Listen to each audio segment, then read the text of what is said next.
specifically asked. So we are recording. Everybody's good with that? Great. And yeah, Lovely. here we go. Awesome. And so yeah, there's absolutely no right answers to this. We're just going to ask you a bunch of questions. And we may ask you some questions at Retreat Guru.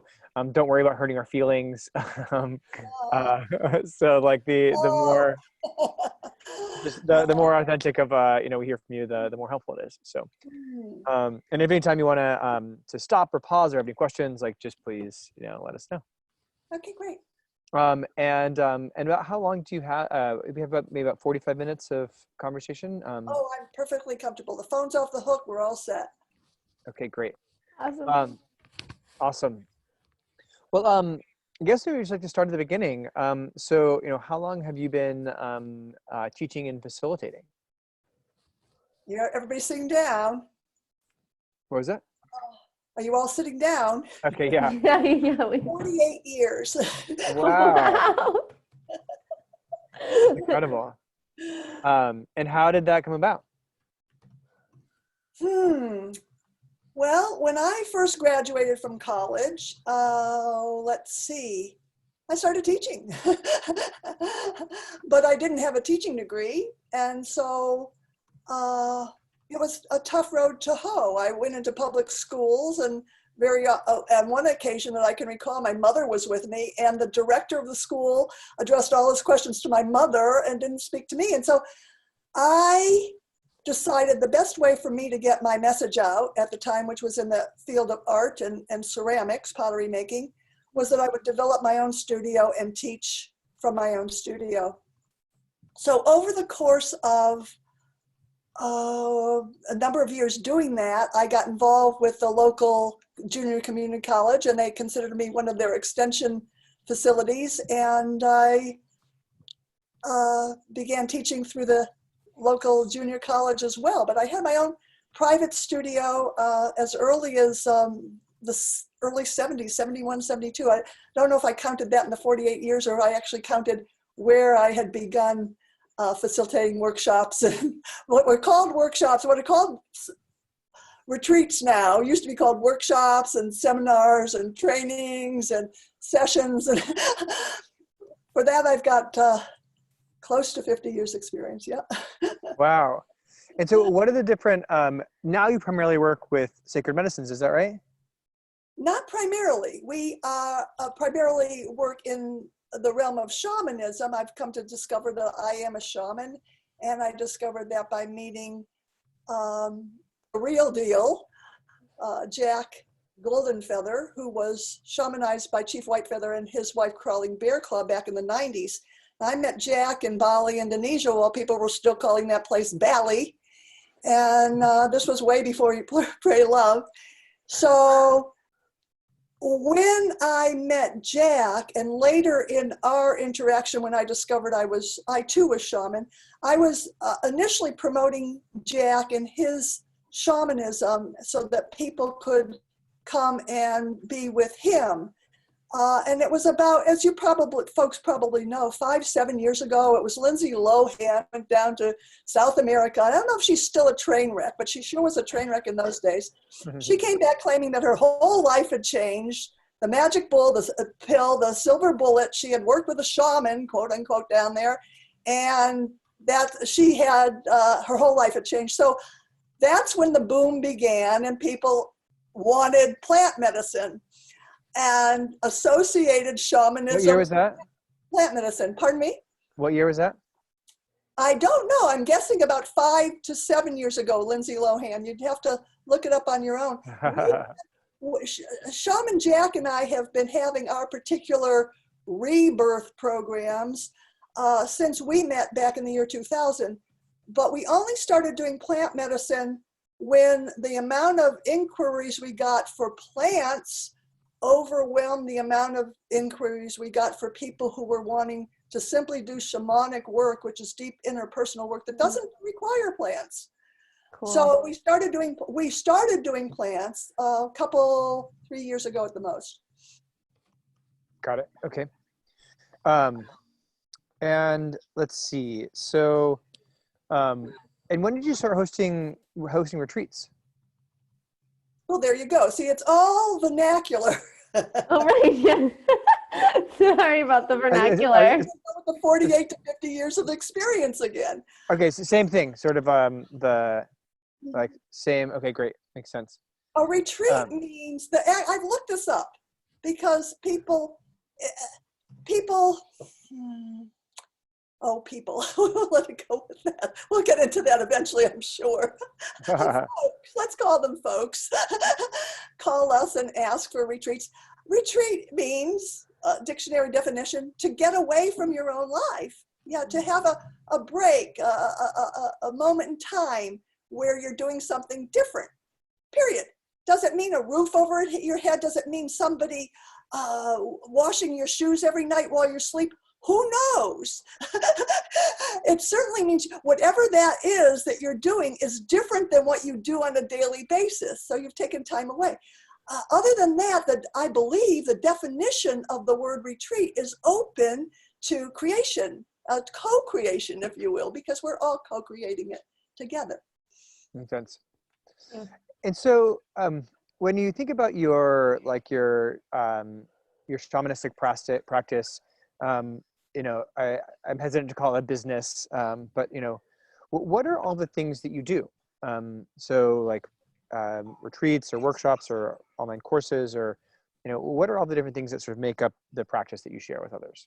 I'm so glad you brought that up because yes, in fact, we at Muaisa Pule in particular are not involved in commerce. We do not have a business. We happen to be an official chapter of the New Haven Native American Church. So our governmental labeling, if you will, is that of church rather than business. That's why we operate on the basis of donations. What all do we do? Number one, we breathe oxygen. In that experience, the rest unfolds. If you want the Cliff Notes version, it goes something like this. Even though we call ourselves a church, we don't have a religious practice or a dogma, and we believe that everyone who comes to us is their church of self, church of one, if they will. Either they worship or they don't, and that's fine with us. It's not ours to define how a person worships or doesn't. But we assist people at least we open the opportunity for people to, possibly for the first time in their lives, to learn something other than secondhand information. Because for the most part, whatever people come here believing or thinking they know is something they got from someone else, who got it from someone else, who got it from someone else. So we invite people here mostly to look at science. One of our favorite characters is Einstein, who said that basically 99.9999 ad infinitum % of everything we think is real, is empty space. Now, to look at, and I may have said that wrong. Everything that we think is real is 99.999999% empty space. I guess it means the same thing either way. To look at that as an image would be to look at the tip of a sewing needle compared to the circumference of the sun. That is 99.999999%. Yet, we think it's real. Why can't I simply put my hand in my chest and remove a tumor or put my hand through the wall? Because we're resonating at the frequency and vibration of electromagnetic space. And as you know, with two magnets, if you attempt to put the two positive heads together or two negative heads, it's impossible. Not that it's difficult. You could have two Mack trucks and not be able to get them together. So we meet people in this space, which is no more real than the pixels on a silver screen when you go to the movie theater. We call it real. But the 99% empty space, the comparison that I gave you of the sewing needle to the sun, is where we're living. When you go to the movie theater, you watch the good guys and the bad guys and the cops and the robbers, and you might cry some tears or feel excited. Then they turn the lights on and you go home. There was nothing there. Equally, there's nothing here in this particular reality. And this is why we don't need plant medicines to have these realizations. When we realize that if you were to travel, for example, at the speed of light, you would be at the moon in 1 second. It would take you 8 minutes to get to the sun at that speed. Traveling at that same speed, it'll take you 22,000 years to get to the end of our galaxy. And guess what? If you kept on going at that same speed, 4.3 billion, that's with a B, years to get to the end of our observable, not the universe, not the megaverse, not the omniverse, just our observable universe. 6? I should have. 4.3 billion years. Now, inside of one of your eyeballs, one alone, and I'm a little fuzzy on these figures, so bear with me if I get them confused, but it's close to this. You've got 100 million individual camera lenses in each one of your eyes, And inside of those 100 million camera lenses are 130 trillion cells. Now to do the math, inside of one of your eyes, one alone, you have more cells than there are stars in that observable universe that we just spoke about. So the three of us are meeting now, co-creating on this level of electromagnetic energy that's somewhere in between all those stars in the universe and beyond. And not only the cells in one of your eyes, you've got 2 eyes, a heart, liver, pancreas, blood in your cells. We are larger or equally as large as the universe inside of ourselves. And yet we're traveling around looking for the answer and certainly looking for validation outside of you know who, out there somewhere. Yeah, this is the essence of shamanism, if you will, and what we do with our time is live as closely as we can 24/7. We're on top of a vortex here. So whatever I say comes to haunt me if I'm not speaking my immaculate truth. One of the 10 major vortices in the world passes right through our property at the 19.5 degree parallel that goes around the planet. It goes through Kealakekua Bay, which is the pathway to the gods that the ancient Hawaiians used to come to from all the Hawaiian islands to heal.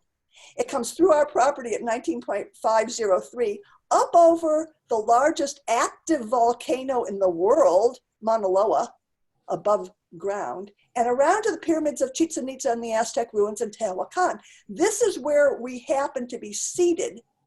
And so not by choice, certainly by choice it all is, but it was a surprise to us when we ended up here through a series of obstacles that we're on top of the vortex. But we're here to invite people to open to a larger reality than simply the bohemian, if you will, looking good, everybody's spiritual, everybody's in tune, and oh, are we in tune? When to realize, or okay, but there's so much more to the paradigm, and it's taking place inside of you. And it seems like this is a very experiential thing. Like it's tough to sort of your enthusiasm is like contagious. And I love like hearing you talk about this. It's really incredible. Oh, thank you. But yeah, I mean, it seems like are you able to sort of like harness into, like a short class, or is this like someone has to come and spend time with you in order to, to not just like, mentally understand what you're saying, but to like truly sort of experience and embody it? That's a great question, because you know what, Shelby, we have both combined into one. There is no such thing as a class. Our programs, except for the plant ceremony, which is optional, and an add-on, if you will. Our program is a 10-day one-on-one with shaman. And it means just that there is no group. Even our plant ceremonies harness only between 2 to 6 individuals. 8 would be a huge maximum that we haven't even attained. Wow. we work on the one-on-one. And so the work that's done here is just that, sessions with shaman, one-on-one. And that's why it's called a rebirth. People leave here new, in a new realization, if they get it. If they are capable, this is the first step, is capable of unlearning everything you think you already know. It's all a lie. It's pretty much all a lie. You want to hear one of the biggest lies? The lie of sin, S-I-N. And whether you were born on this hemisphere or another hemisphere and you call it karma, it basically means if you don't do everything right, you're wrong. And if you're wrong, you're going to burn in hell for eternity, or you're going to come back as an animal, or whatever the diatribe is. Building a belief system of duality in each of us from a young age. There's a right way to do things and a wrong way, and we're on the right team and they're on the wrong team. We're the good guys, they're the bad guys. We're the red team, they're the blue team, whatever it is. And the word sin is simply an ancient archery term. It means you missed the target. No big deal. Here's a box of arrows. Try again. It's hardly different than having an eraser on the end of your pencil. Whoops. It's 2020. You said 2019. It doesn't make you a deplorable person, a toxic person, a damaged person.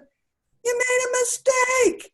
Trial and error. That's how we live our whole lives. You go to the restaurant down the street, the new Chinese restaurant that opened. If it's good, you go back. You tell your friends. If it's bad, you just sinned. You put good money after bad. Whoops. You won't go there again. And at the same time, you might even sin by making a tea on your stove, accidentally hitting the cinnamon jar, and the whole jar empties into the tea. Oh my God, you think at first, what a mess. And then you realize you just discovered cinnamon tea. Our lives, this is how discoveries are made. This is the excitement of living life, not being afraid to try something new, not because your friend did it, not because Lindsay Lohan did it, not because the media tells you this is the latest place to go and and how to look, but because something deep inside of you wants to try it out. Good, bad, or ugly. Prepared to accept the results for the fun of the experience. We say enjoying your life is the highest form of worship. Not doing it right as opposed to doing it right. Not looking good is the highest form of worship. But enjoying your life. That's really insightful, yeah. My meditation teacher, do you know Lauren Roche or the Radiant Sutras? I don't. Oh my God, you should check out this book. It's really great. But he describes meditation as soaking in the joy of life. It's just sort of like being present and like reveling in the moment. You know, it feels like there's like a lot of resonance to what, you know, to what you're saying as well, where it's like, you know, it's not about doing it right or doing it wrong. It's like just finding things that make you alive and sort of, you know, bringing you joy. That's right, because sometimes you're soaking in the mud pit of life. Yeah. And that's when you make it into a mud bath. Yeah, you know, even when things are actually like relatively okay, you're focusing on this one little thing that isn't how you thought it would be. And the trick is when things are relatively not okay, and to focus on that one little thing that allows you to adapt, because of all the skills in the world, intelligence, education, knowledge, none of those things matter in the face of adaptation. Adaptation is the greatest human ability, and for the most part that we lack, I might add. Ability. Well, what a gift to be able to share this with other people. I mean, you know, it seems like it's just like exuding out of you. Well, this is my life. This is what I do. At 24/7, I have to live with myself. So it seems so, like, you know, authentic. You know, it's really a gift to be able to share that. Oh, well, sharing it is one thing. I don't know about sharing. Sharing means the other person would be receptive. That's a whole part of the diagram I cannot control. People can come here.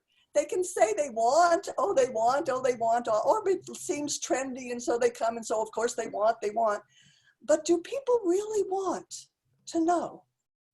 There's an adage. It's a little parable that has been around for a long time. Osho put it out a number of years ago too, Bhagwan Sri Rajneesh. And it goes like this. There was a man who spent his whole life in search of God, searching. And one day he discovers the doorway where God lives. There it is. It says bright as day on the door, God, he's arrived. So he tiptoes up the stairs and he's about to knock. And when he raises his fist to knock, he realizes, oh, wait a minute. If I actually knock on this door and God answers, what happens to me?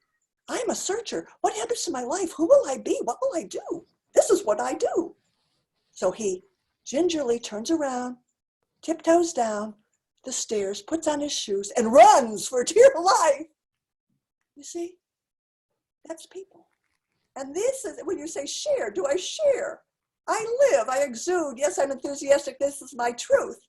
Are others willing to accept it for themselves, even though they say they might be looking for it, when it means unlearning everything you think you know already, because you don't. Mm-hmm. What you know is at best secondhand information. At best. Because you learned it from someone who learned it from someone who learned it from someone. There are very few people walking this planet today who are learning from the inside out. Very few. And not many want to do it once they're open to the opportunity. And, because it's too raw and too real for them. Yeah, it's hard. what type of people do you find are open to that? Well, people come here. We give the opportunity to whoever wants to show up. It doesn't. How do you find them? Are they through your network, or like word of mouth? Like how do you connect with them? Wait a minute. Through people like you. You guys are a retreat guru, right? Yeah, we send some your way, hopefully. What's that? We hopefully send some your way. Yeah, people like you. We have a website where we have a few other websites such as yours. People look at our pictures. This is why I was hoping we could video this or save this video so that folks might be able to hear this video. We have another few up on YouTube also. We're not tech masters. Our job is not making ourselves look good and slick and or even selling our program, because we know it's not for everybody. And we don't we're not going to put ourselves in a position, because it would be abhorrent for us as well as everyone to schmooze folks to get here. Yeah. How do we find people? They kind of find us. If they resonate to something that they see or we say, they may want to come. And then it's really up to each individual. We don't have a program that we superimpose on everyone. Each individual brings their own program. And that's why we do the one-on-one with shaman. You see, shaman came into the world a little before your time. He was born in the late 40s. So in the early 50s, in his infancy, they thought he was blind. He came in seeing auras. He did not see as you and I do. He's no more blind than you or I are. However, it took him a heartbeat or three to get his human vision in focus. He was seeing auras. Now, he hasn't ever lost that particular skill. He also came in with a vivid recollection of where he'd come from. Vivid. Most of us forget it. That's part of the plan of being a human. It's as if we're divine eternal energy. We know it. We can be everywhere at the same time and have no wants or needs, but we agree to forget that in order to have the human experience. And then the whole of the human experience, if you're in tune, is to reconnect with who you are in divinity, what your divinity is. Shaman didn't ever disconnect from that realization. He came in with a vivid recollection of homeworld, paradise, and he managed to go back there in 1976 when he was in a one-car motorcycle accident and pronounced DOA, dead on arrival, in the emergency room. Now, this was 1976. We're sitting here 2020. We can talk about things like this, and you maybe even read a book or heard of someone who had a near-death experience. They're putting on movies these days, and people have near-death experiences. This was a death experience. He was DOA and out of his body for 3 hours until they zipped him up in the morgue. Wow. And during that time, he went back to home world, this place he remembered from an infant coming in. He heard his grandmother's voice. He went into that tube of light. And he said, Wow. Grandma, is that you?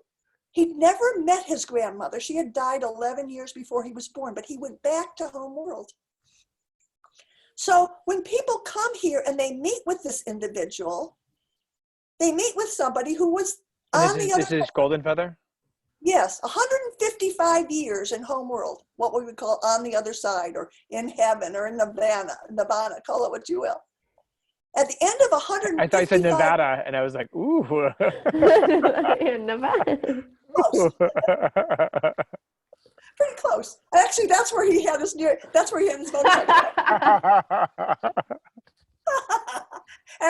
I kid you not.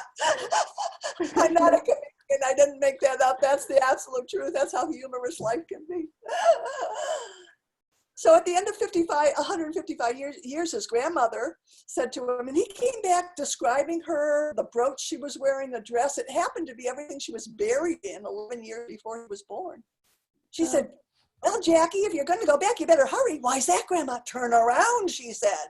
And that's when the orderly, this big black man in a white uniform in the morgue, was zipping him up in the body bag.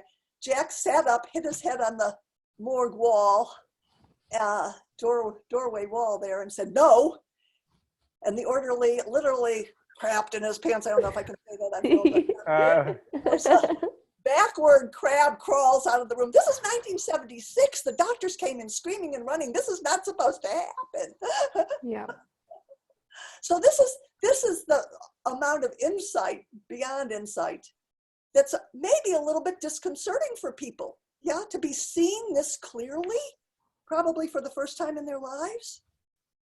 And those people who can handle it, who want to go on that ride, that's why I say we don't need the plants. We have the plants. But I tell people the plants put a smile on your face. The meetings with shaman put the smile in your heart. Because you get to see yourself as clearly as takes place in these sessions. You either embrace it or run. So, I mean, it's such a joy to, again, listen to you talk about this. And this is really what we aim to do at Retreat Guru, is to like create a space to support you, and to help you find participants and sort of make your life easier with running retreats. And, what can we do to make it easier or more effective for you to share this gift of yours? Oh, well, I think this video today is a huge help.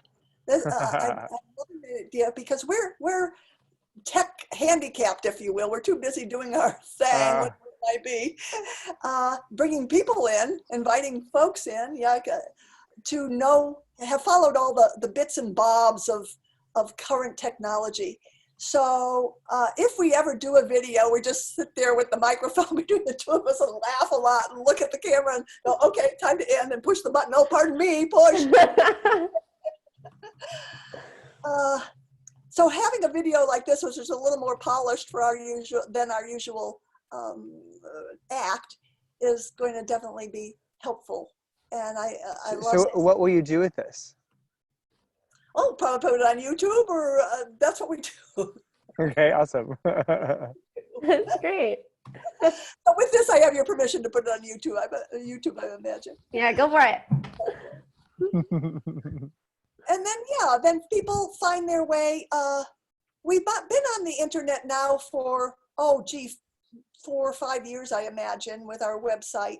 So it's pretty much embedded in a lot of the feelers. And Hawaii is isolated. There's not that much going on. Folks will call us or get in touch with us, and they might be in another island, and they'll say, well, do you know somebody over here that does what you're doing? Well, the fact is, we don't know anyone in the world who's doing what we're doing.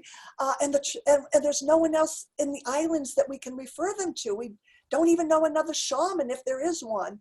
And certainly no one that's doing our work. Yeah. So getting it out and getting whatever avenues are out there for folks to find us is probably the best way we know of. And then there's word of mouth and that kind of thing too. And we're not looking for huge numbers. We work on the one-on-one. We have one shaman that does that work. So it's not as if we can handle huge numbers. We only handle what comes. So far, it's just been absolutely wonderful. The amount of people, I don't think we've ever turned anyone away because we didn't have the space. And we have handled everyone who comes comfortably. And do you have enough people coming through there? Do you wish that there was more people coming through, or are you happy with the sort of the numbers that are coming through right now? It's been lovely. We pace ourselves according to the pace. We don't have the expectation. Our expectation is to live life, to breathe oxygen, as I said, to continue to breathe oxygen, to find delight in that experience. You see, so that no matter what else happens, the trick is to find a way to enjoy something about everything, the good, the bad, and the ugly. You're not going to be able to prohibit it. And so with what's going on now, for example, with this corona, we call it the pandemic or the panicdemic. Yeah, totally. Yeah, as we're all on pause, we'll just say pause. We won't get into the politics of it. I have a sense, because we're still getting a lot of inquiries, even though people can't get here at this moment, that when the veil is lifted, when the signal is given, that folks who are going to be very active going out after whatever it is they've been putting on hold. Mm-hmm. So do we have peaks and valleys? Yes, we do. Do we appreciate the valleys? Can they get a little scary? Like, oh my God, if they don't ever turn this pandemic around, we'll never have anybody. And we just put an addition on our front lanai so that not to have more people, but so that the people who do come, if we do have 6 or 8 people, which is our maximum, they can be a little more comfortable, have a little more space so that people don't have to feel so crowded. And I think, oh my goodness, what a co-creator I am, that I can no sooner build that and then everything shuts down. And I'm good at that. So I know that's not true. I know that life something else will happen. The only constant is change. Yeah. So this too shall pass. Something else comes new. And I think that's the whole idea, is to remain open. And do I appreciate the ebbs and flows? I think, as Shelby was asking, do we need more people? I don't feel a need. I'm happy doing what we're doing. And I love the people that come. The pace has been wonderful. Sometimes it seems nerve-wracking. Sometimes it seems nerve-wracking in the other way, that no one will come. But that's my human emotion, sensing that. It's not the reality of the situation.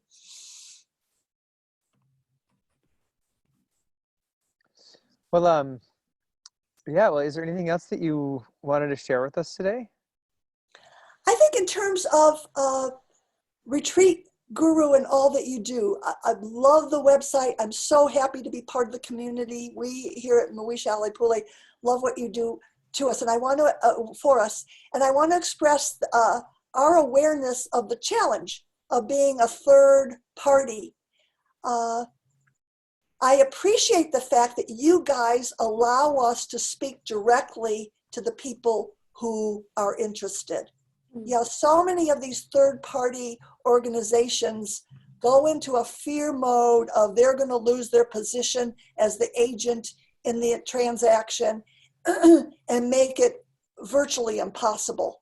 And for the nuances of what we have to share with people, and the fact that we have application forms, obviously that just isn't for everybody. When we first started doing these programs, we weren't even asking for photo IDs. And we had a couple of experiences in which more than once, someone showed up here claiming to be somebody other than who they really were. Right. So we've learned the hard way. That wasn't through your agency by any means. That was on our own. We've learned the hard way that screening folks is a good idea. We have applications for that reason. We require a photo, particularly so that shaman can do an aura glance at the person before they arrive. But we're requiring photo IDs now because of the fact that people can slip through the hoops and not even be who they're claiming to be. So what good does a signature and a waiver do if you're getting a signature from somebody in a name that they don't even use? So there are lots of technicalities, and we appreciate the exposure you give us. We've had a little trouble with somebody once, the only person, because we don't promote people to please give us testimonies, references, well, I forget what you call them. And so someone called once and wouldn't fill out an application and kept on asking the same questions over and over. And I don't know what I said to her to the effect of, we're not all peaches and cream to everybody. If somebody's being a pip in the process, and there's no point in their coming anywhere if they're not going to fill out an application, and that's what we require. If they want to do it their way, this seems to be the big deal for people that I would say to folks in general. If you want to do it your way, if you have a way that works for you already, you know how it's done, you don't have to come here then. You don't have to come here. We're not doing it the same way as everybody else out there. If you've been to Peru and you can get the Peruvian ceremonies in California or whatever, go, enjoy them. We're not doing that. And so when people come here and they start telling us, oh, that's not the way we did it here, there, or the other wet place, fine. I don't expect it to be. We're doing what we're doing. We're opening up an experience for folks who haven't had this experience yet. And it did inspire someone to give us a 2-star rating because we had such little patience for the way they wanted to do it. Right. So now we started to collect, we've started to collect referrals, and we've had nothing but 5 stars ever since. So there's the positive again. There's the, and I don't like to say positive as if there's a duality, but the gift in the suffering was that it opened us up to the idea of having to ask people for referrals. And that part of this game I don't like. That part, and it's not retreat guru. It's the current paradigm, if you will, that people with no experience get to feel victimized for whatever reason that's there on them. And instead of sitting with that sense of victimization, will then villainize the other aspect of the dynamic. And I don't think there's much retreat guru can do to prohibit that. I would prefer if you would take referrals only from people who've experienced us rather than folks who, for whatever reason, don't make the grade and then feel victimized because they didn't. Yeah, we have talked about this before in terms of having sort of verified reviews of people that we know that they've actually been on retreat. So it's coming soon, hopefully. Good. But we've definitely been talking about it. So yeah, because that was it makes sense, I think that like the integrity of the reviews is really important. People need to be able to trust that this was a authentic experience that somebody had, and so how can somebody do that if they didn't actually go on a retreat? That's right. Thank you. That would be really important. Mm-hmm. Awesome. Well, we're coming to the end of our time. Thank you so much for sharing your practice and your. It's been a delight chatting with you. Yeah, I'll make sure I send you the link so that you can see this video. Oh yeah, I love it. Hopefully you can do something with it. It was a great time. I'd do it more often too. If you ever have any more questions, just let us know. Thank you so much. Thank you so much. Aloha. Aloha. Aloha.